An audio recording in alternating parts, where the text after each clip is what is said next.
नमस्कार साथियों। पति पत्नी ने देखा कि पड़ोसी घबराए हुए जल्दी जल्दी घर खाली कर रहे हैं। दोनों हैरान होकर सड़क पर आए तो देखा कि हर कोई पागलों की तरह भाग रहा है, जैसे दुनिया का अंत आने वाला हो। हालांकि जसन को नहीं पता था कि क्या हुआ है, लेकिन एहतियात के तौर पर उसने तय किया कि वह अपने परिवार को लेकर निकल जाएगा।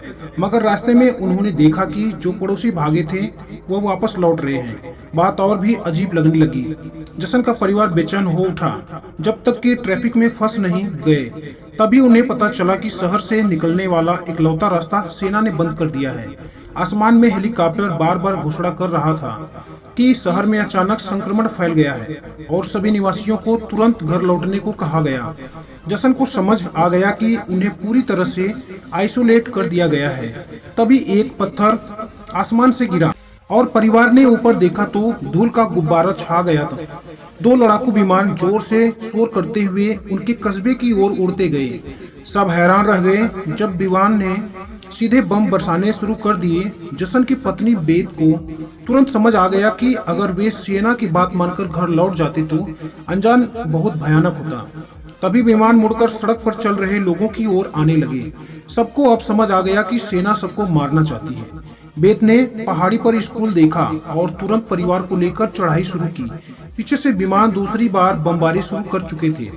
अच्छा हुआ कि वे तेज थे और धमाके की लहर से बच निकले। लड़खड़ाते हुए वे स्कूल पहुंचे और जोर से बंकर का दरवाजा पीटा। दूर से विमान की आवाज और तेज हो गई। जैसे ही बंकर का दरवाजा बंद हुआ, ऊपर जोरदार धमाका हुआ। आखिर ऐसा कौन सा वायरस था कि सेना को इतना बड़ा कदम उठाना पड़ा? जैसन का परिवार कुछ भी समझ नहीं पाया और उन्होंने फिलहाल बंकर में ठिकाना बना लिया। अच्छी बात यह थी कि वहां बड़ी मात्रा में एक्सपायरी खाना रखा हुआ था, जो 3 लोगों के लिए काफी समय तक चल सकता था। पत्नी बेत का चेहरा उतरा हुआ था। दरवाजा बंद करते समय उसके हाथ की हथेली कट गई थी। उसे नहीं पता था कि कहीं वह वायरस से संक्रमित तो नहीं हो गई, मगर अभी यह सोचने का वक्त नहीं था। जसन ने लोहे की जंजीर से बंकर का दरवाजा मजबूती से बंद कर दिया और तय किया कि फिलहाल यही कुछ दिन छिप कर रहेंगे। लेकिन जमीन के नीचे रहने का जीवन आसान नहीं था। हर दिन वही एक जैसे टिन के खाने और पीने के लिए कीचड़ भरे भूमिगत कुएं का पानी। खाली समय में वे ताश खेलते, छुपन छुपाई खेलते, दुनिया से पूरी तरह से कटे हुए। इस जीवन ने जसन के परिवार को मानो किसी दुनिया के अंत का एहसास दिलाया। सबसे पहले बेटी ने यह जीवन बर्दाश्त नहीं किया। उसने पूछा, पापा हम यहाँ कब तक रहेंगे? जसन के पास कोई जवाब नहीं था। उसने बस यही कहा, जब बाहर वायरस चला जाएगा और जीवन फिर से पनपेगा तभी हम फिर से बाहर जाएंगे। उन्हें नहीं पता था कि यह इंतजार 300 दिनों तक खींच जाएगा। बेटी बार बार माँ के बनाए परावर्तक शीशे से वेंटिलेशन डक्ट से बाहर झांकती, लेकिन हर बार वही बमबारी से जली हुई राख जैसी दुनिया दिखती। कहीं भी जिंदगी के कोई निशान नहीं। यह सब देखकर उस छोटी बच्ची को लगने लगा कि शायद वे ही इस दुनिया के आखिरी जीवित लोग हैं। माँ ने उसे दिलासा दिया, शायद तुम्हारे दोस्त भी हमारी तरह कहीं छिपे हुए हों। तभी बच्ची ने एक टीन का डिब्बा खोला जो अंदर से खाली था। उसकी पीछे की तरफ एक छोटा सा छेद था। शायद कोई चीज उसमें से खाना चुरा गई। बस बेत ने सारी बची हुई टीनों की जांच की। पूरे 12 डिब्बे खाली थे। यह तो उनके 2 हफ्तों का राशन था। खुद होना लाजमी था। बेत ने वेंटिलेशन डक्ट की तरफ देखा और अंदाजा लगाया कि शायद कोई चूहा अंदर आकर खाना ले गया।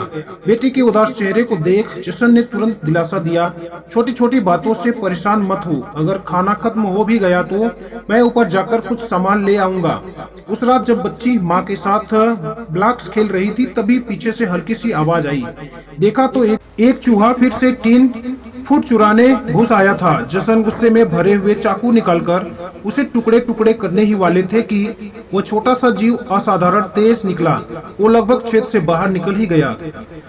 बेत ने अचानक झपटा मारा और चूहे को झपटा कर दिया, लेकिन परिवार अभी भी खुशी नहीं मना पाया था।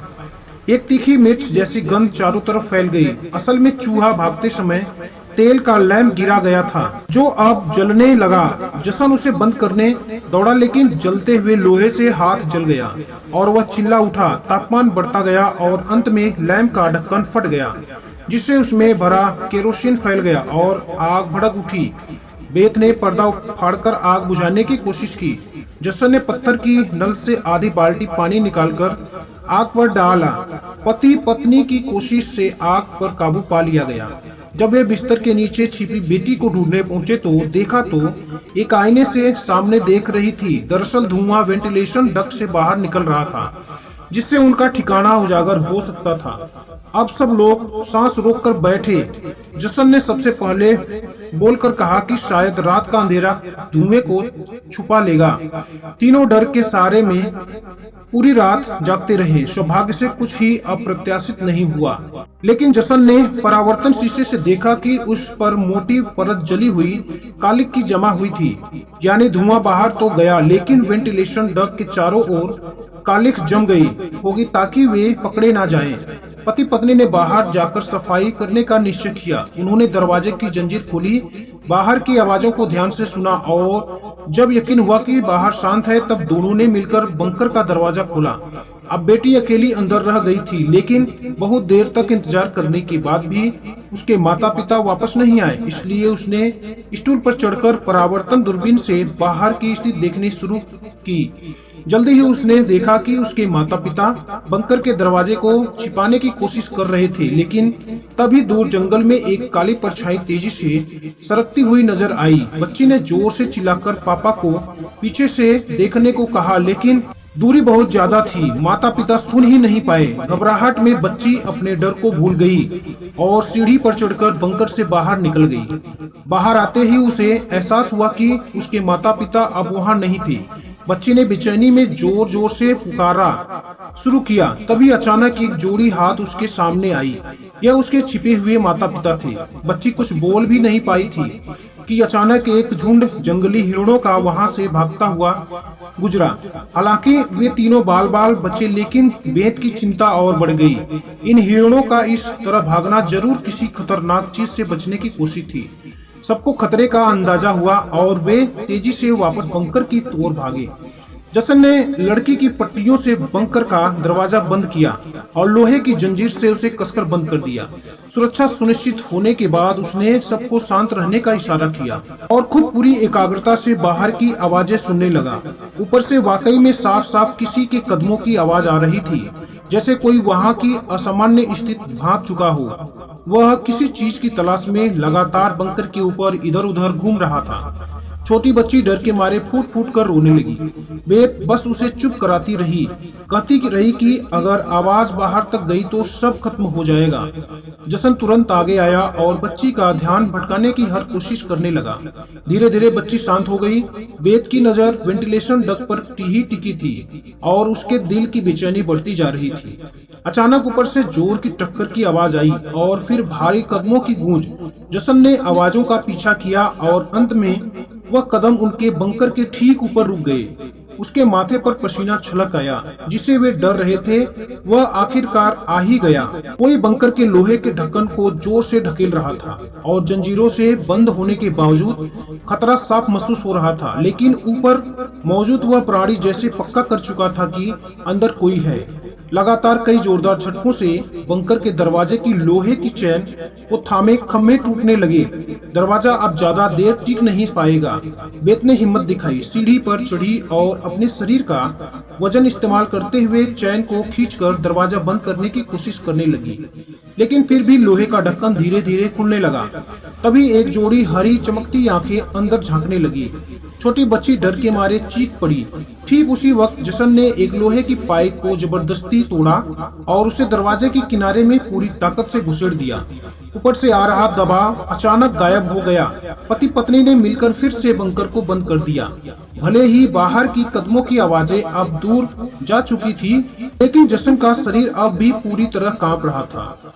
वह कभी सोच भी नहीं सकता था कि बाहर की दुनिया में न सिर्फ बेरहम सैनिक थे, बल्कि खतरनाक राक्षस भी घूम रहे थे।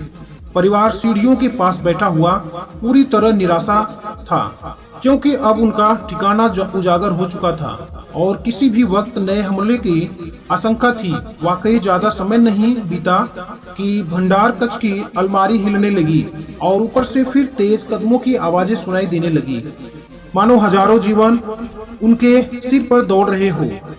फिर वह तभी बंकर के दरवाजे पर इकट्ठा हो गए और जबरदस्त हमला शुरू कर दिया। इस बार की ताकत पहले से कहीं ज्यादा थी। मजबूत लोहे का दरवाजा टूट गया और अंधेरे बंकर के मुहाने पर अनगिनत आंखें चमकने लगी। जसन का परिवार डर के मारे पीछे हटता चला गया, लेकिन वेन राक्षसों के कदम नहीं रोक पा रहे थे। जसन ने अपनी तेल की लैंप फेंक दी और भंडार के अलमारी को दरवाजे पर अड़ा दिया, पर यह सब ज्यादा देर नहीं रोक सकता था। तभी बच्ची को जमीन की ओर खुलने वाला एक वेंटिलेशन डक्ट दिखाई दिया। जसन ने ताकत से उसे तोड़ा और पूरी शक्ति लगाकर अपनी पत्नी और बेटी को बाहर की ओर धकेल दिया। लेकिन जब खुद बाहर निकलने की कोशिश की तो तंग जगह के कारण वह अटक गया। राक्षस बंकर में घुसने ही वाले थे। इस पर जसन ने अपनी ही बांह मरोड़कर तोड़ दी। वेद बिना समय गंवाए पूरी ताकत से जसन को बाहर खींचने लगी। जसन जैसे ही बाहर निकलने ही वाला था, एक विशाल और आखिरकार आग की दीवार को पार करता हुआ आगे बढ़ा और जसन को जकड़ लिया। अब भाग निकलने की कोई उम्मीद नहीं थी।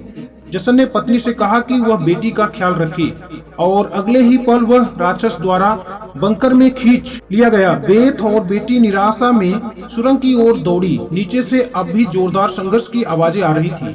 बेथ जानती थी कि उसका पति उन्हें समय देने के लिए लड़ रहा है। वह दर्द में भी बेटी को खींचते हुए वहां से निकल पड़ी, लेकिन भागते भागते उन्हें कुछ अजीब महसूस हुआ। जो हाईवे बाहर की दुनिया तक खुलता था, अब वहां ऊंची दीवार खड़ी थी। तभी एक हेलीकॉप्टर दूर से उड़ता हुआ आया और उसकी तेज स्पाइक लाइन में माँ पूरी तरह उजागर हो गई। अब उनके पास भागने का कोई रास्ता नहीं बचा। फिर देखा गया कि आकाश से एक विशाल जाल नीचे गिरा और बेथ व उसकी बेटी को कसकर जकड़ लिया जाए। जाली के बीच से उसने देखा कि कुछ हरी आंखें वाले काले साए उनके पास आ रहे थे। इसी वक्त बेथ को एहसास हुआ यह तो वह असल में सुरक्षा सूट व पहने सैनिक थे। उनमें से एक सैनिक ने एक बड़ी सी इंजेक्शन निकाली और दोनों के गले में बारी बारी से चुभा दी। जैसे ही काले रक्त की बूंदें निकलने लगी, सैनिक ने ऐलान किया कि दोनों संक्रमित हैं। उसके आदेश पर सभी सैनिकों ने अपने हथियार ताने और माँ को ही वहीं मार डालने की तैयारी करने लगी। असल में जब वायरस पहली बार फैला था, तब इस छोटे से कस्बे के कई निवासी इसकी चपेट में आ चुके थे। यह वायरस हवा से फैलता था और इसका संक्रमण बेहद तेजी से होता था।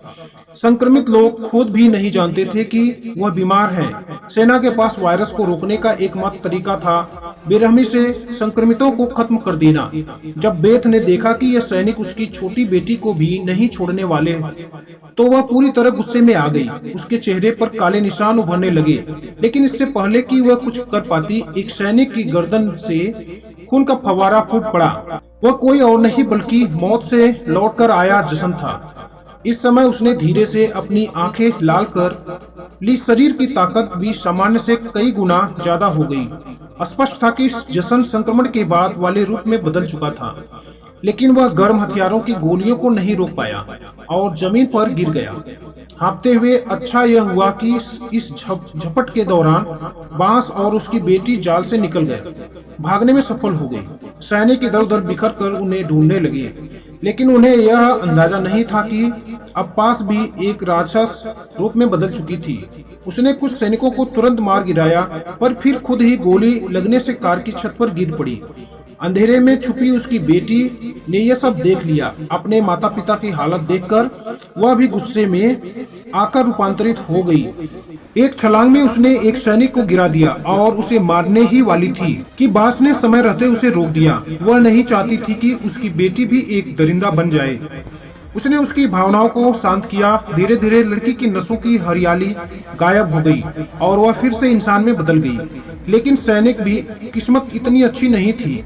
उसकी सुरक्षा ढाल टूट चुकी थी और वह धीरे धीरे वायरस से संक्रमित हो गया। अफसोस कि जसन की हालत बहुत गंभीर थी। उसने बेटी के चेहरे को देख अपने चिर परिचित अंदाज में विदाई दी और हमेशा के लिए आंखें बंद कर ली।